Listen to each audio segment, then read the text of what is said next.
Hello everyone. I hope all of you are doing well. Today we are going to start our first chapter of numbers, that is numbers 1. In all, we'll do 3 classes on numbers. This is the first class, and in this class we'll do classification of numbers and divisibility rules. As you know that in mathematics numbers are very important. So first of all, in this chapter, we'll learn what kind of numbers are there. Now, objective of this session, first thing, we will understand what are the different kind of numbers and what is their uses, their application. How can we apply different numbers on different questions? We will practice some related questions also. And second thing, what we are going to cover in this lecture is divisibility rules. There are some rules which help us to find out that the given number is divisible by given some numbers or not. We can use the divisibility rules in so many questions. Even we can find out remainders also by using the divisibility rules. So let's start classification of numbers. Basically, there are two type of numbers, real numbers and imaginary numbers. Real numbers, any number which we know up till now are real numbers. Imaginary number are just imagination. You can say the number which doesn't exist in real world are imaginary numbers, right? For example, if we have to find out a number whose square is negative, so there is no number whose square is negative. So that is an imaginary number. A square of imaginary number is negative number. That is called iota, right? So you can say the number which has iota in itself are imaginary number, and the numbers which are free from iota are real numbers, right? Imaginary number is not a part of your course curriculum, so we'll not focus much on that. Hope you have studied the same imaginary number in your previous classes. We'll focus only on real numbers, right? Real numbers can further be divided, can further be differentiated as rational numbers and irrational numbers, right? Rational numbers, the numbers which can be written in the form of p by q are rational numbers.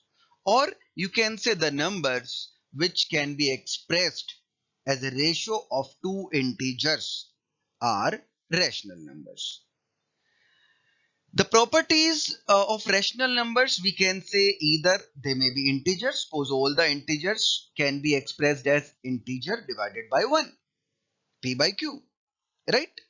Or you can say the decimals which are terminating are rational numbers, which terminates after some time are rational numbers. Also, the decimals which are non-terminating but repeating, recurring, you can say, those are repeating in a certain pattern, that are also called rational numbers. For example, I can say 1 upon 3, or you can say 5, or you can say minus of something, or you can say 1.3333 and so on. It's non terminating, but it's recurring. So these all are rational numbers, right? On the other hand, what are irrational numbers? The irrational numbers are which cannot be written, which cannot be expressed in the form of p by q, where p and q are integers. Or you can say the numbers which cannot be expressed as as the ratio of two integers are irrational numbers, right? For example, I can say the decimals non-terminating which are non-terminating and also non-repeating are irrational numbers, right? Point to be noted, the decimals which are non-terminating as well as non-repeating, or you can say non-recurring, are irrational numbers. For example, if I say 0.213234518, any pattern which is not repeating, also which is not terminating, are rational numbers. For example, others examples, you can say square root of all those numbers which are not square, like square root of 2, square root of 3, square root of 5. These all are irrational numbers. If you try to find out the value of square root of 2, it will never ever terminate and it will never ever repeat. It will be a non-terminating and non-repeating decimals, right? Pi is also a rational number because again the value of pi is not 22 by 7. We have seen in the books that use pi 22 by 7, but that is not exact value of pi. The exact value of pi is again non-terminating and non-repeating. Now, rational numbers can further be divided in two parts. One is integers, another one is fractions. Either you can say fractions, or you can say non-integers, or you can say decimals, right? Decimals are also comes under fractions. Example, 1 upon 2 fraction, 0.3333, it's also fraction in the form of decimal. Minus of 4.234 is what? Is a fraction in the form of decimal. Minus 2 upon 3 is a fraction. So these all are fractions. And integers are, you can say, set of natural numbers plus 0 plus negative integers. Set of positive integers, negative integers, and 0, these are called integers. You can say any complete number is called integer. Complete number 1, 2, 3, minus 1, minus 2, minus 3. 0 is also complete. And incomplete numbers are called fractions. 1 upon 2 is a part of number, not complete number, right? 0.2, again, it's not a complete number. So these are fractions, right? Further, integers can be divided as whole numbers and negative integers.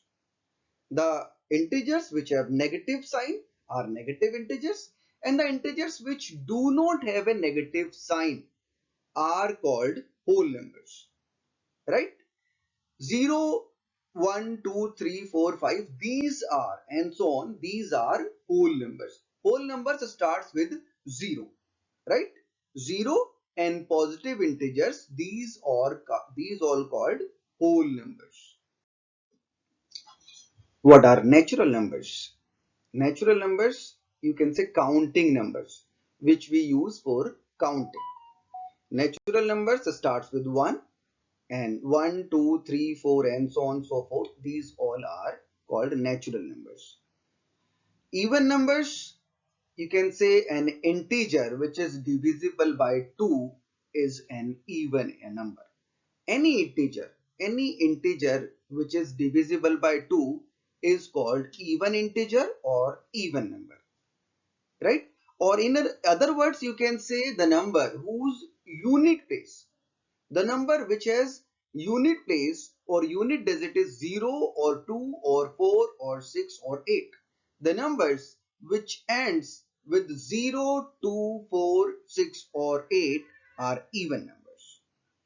Okay. What are odd numbers? Odd numbers are the integers which are not divisible by 2. The integers, any integer which is not divisible by 2 are called odd numbers.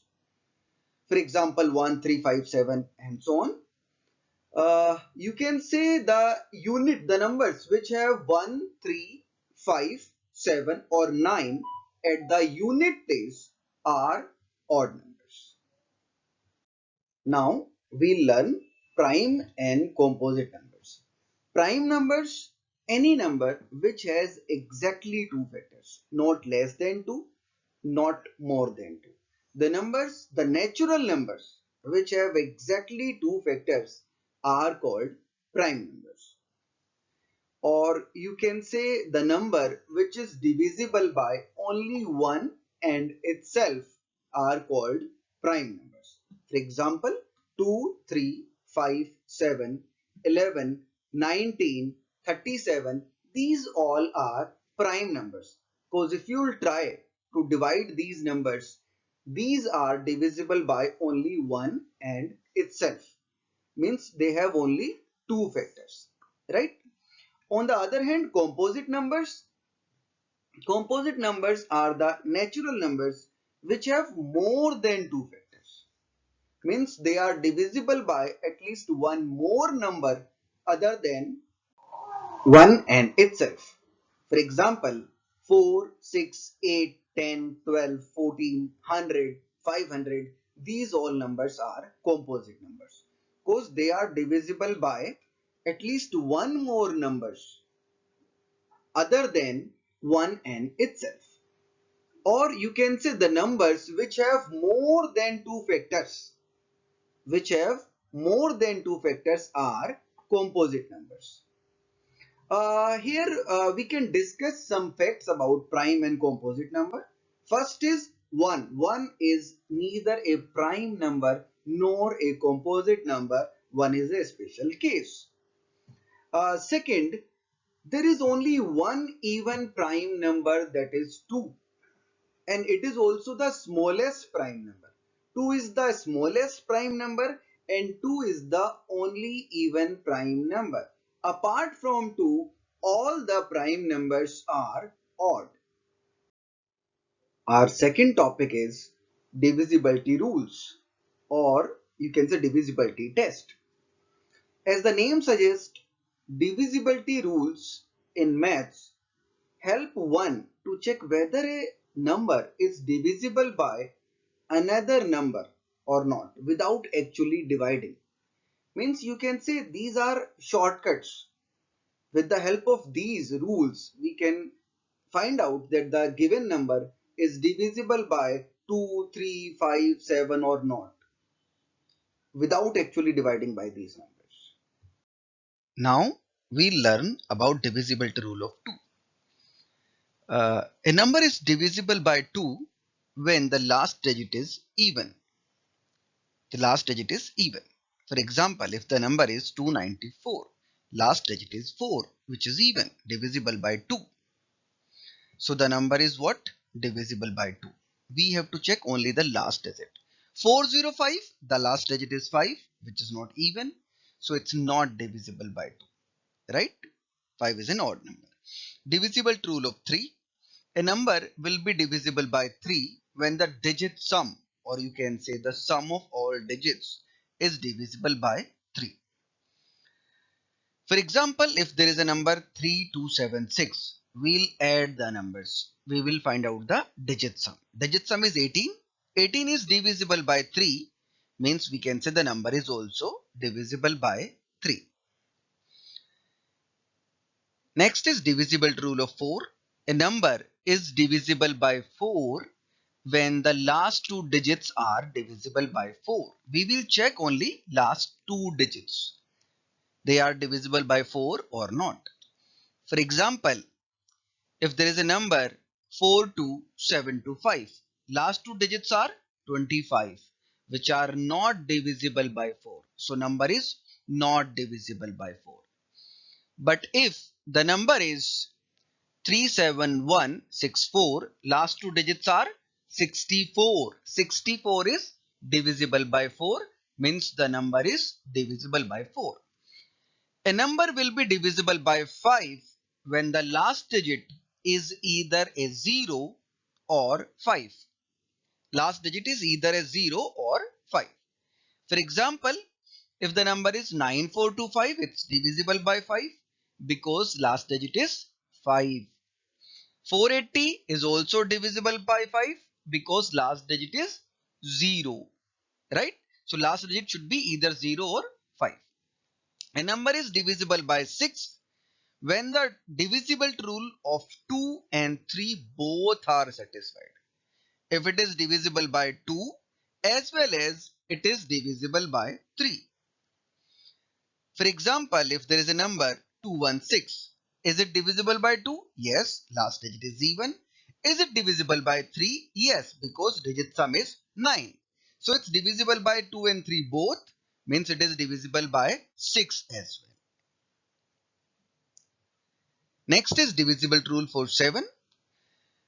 A number will be divisible by 7 if we multiply the last digit. If we multiply the last digit by 2 and subtract from the remaining number. Multiply last digit by 2, subtract from the remaining number. If result is either a 0 or multiple of 7, the number will be divisible by 7. For example, if it is 413, 413 last digit is 3, multiply by 2, it becomes 6. Subtract from the remaining 41, the result comes 35. 35 is divisible by 7. A multiple of 7 means number is divisible by 7. If there is one more number, we take 84. Multiply last digit by 7, last digit by 2, sorry. It becomes 8, and subtract from the remaining digit, which is 8, result is 0. So it is also divisible by 7. This is the divisible rule for 7. What is the divisible rule for 8? We will check last 3 digits. If the last 3 digits are divisible by 8, the number will be divisible by 8. We will check only last 3 digits, not the complete number. For example, if there is a number 57136, we will check last 3 digits. 136. Is it divisible by 8? Yes, it is divisible by 8. So the number must be divisible by 8. Okay. Now divisibility rule for 9. Next is divisibility rule for 9. A number will be divisible by 9 if we add the digits. If we add the digit and then again add the digits and then again add the digits till we get finally one digit. And if this one digit is 9, the number is divisible by 9. Otherwise, it will not be divisible by 9. For example, if there is a number 74916, add the digits. The addition becomes 27. Again add 2 and 7, it becomes 9. So final result is 9. The number is divisible by 9.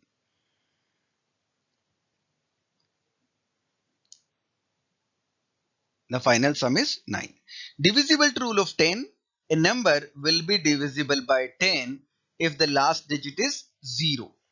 If the last digit is 0, number is divisible by 10, else it is not divisible by 10. For example, 3281, is it divisible by 10? No, last digit is not 0. It's not divisible by 10.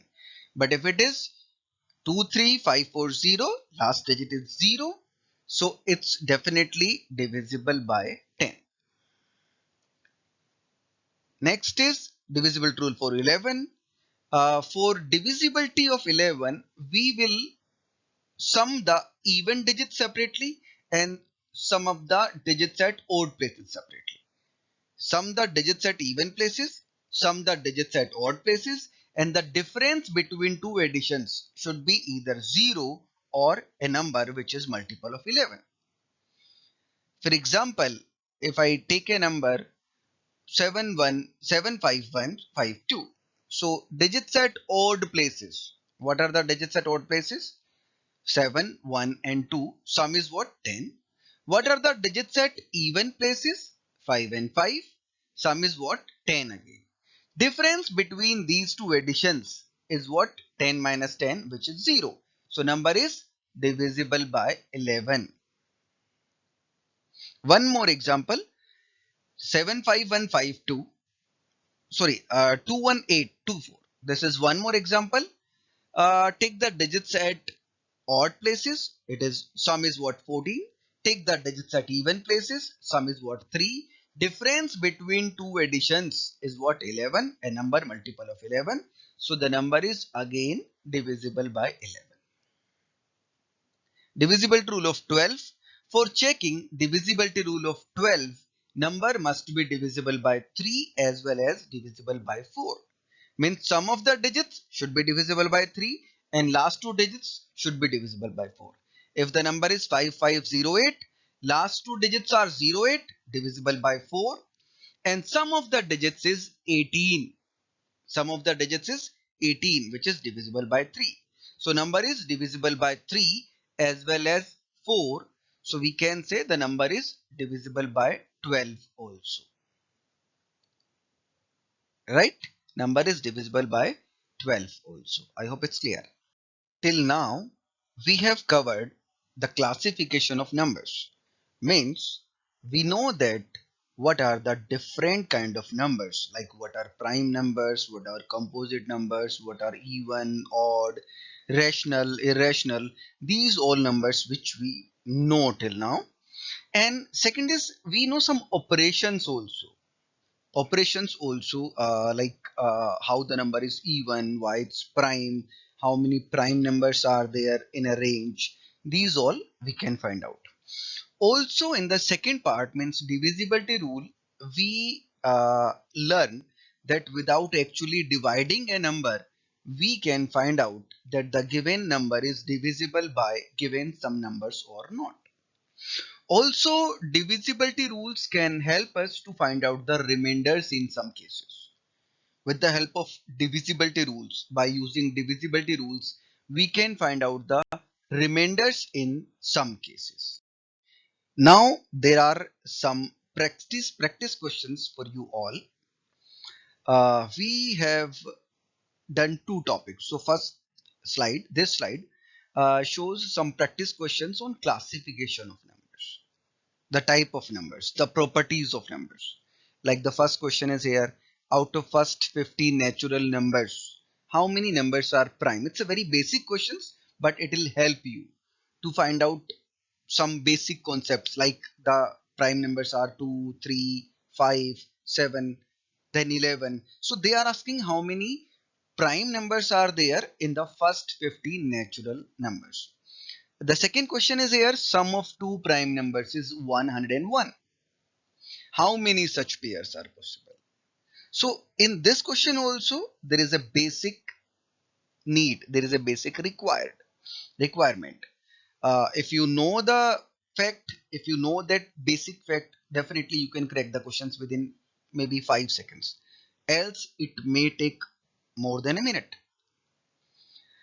Third question is, why pi is an irrational number? This is a thought based question. This you need to think that why pi is an irrational number. And the last one is, while writing first 100 whole numbers, how many twos will be used? So the concept of whole numbers, concept of digits, how many times two will be used? These are required, right? So I hope you will be able to do these all. Then next slide. This slide shows the questions based on divisibility rules. We have learned the divisibility rules from 2 to 12. So first question is here, how many two digit numbers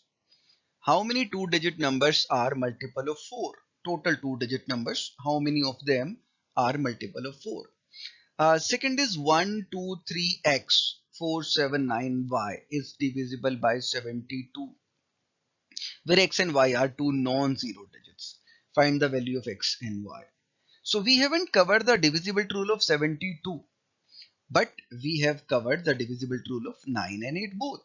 So we can use, the number is divisible by 72, so it must be divisible by 9 and also must be divisible by 8. Third is again similar kind of question. The number is divisible by 4, and the question is here, how many values of x are possible? How many values of x are possible? And the last question is, 1, 2, 3, 4, 5, 6 x is divisible by 11. What is the value of x? We should know what is the divisibility rule for 11. If we know the rule, definitely we can crack all questions of this type. Here are some reference books, some references from where you can learn and you can practice questions. First is our own SSSL textbooks, which all of you must have. If you don't have, I can definitely send you.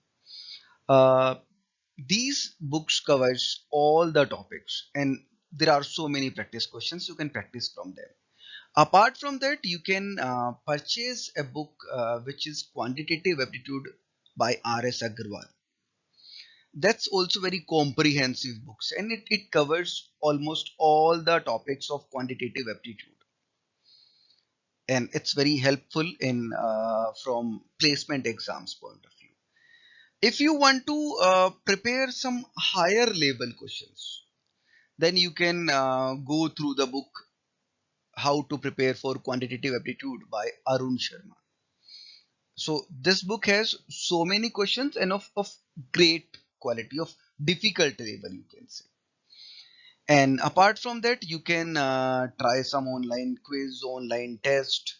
Also, you can watch some YouTube lectures. Thank you, everyone, and have a nice day.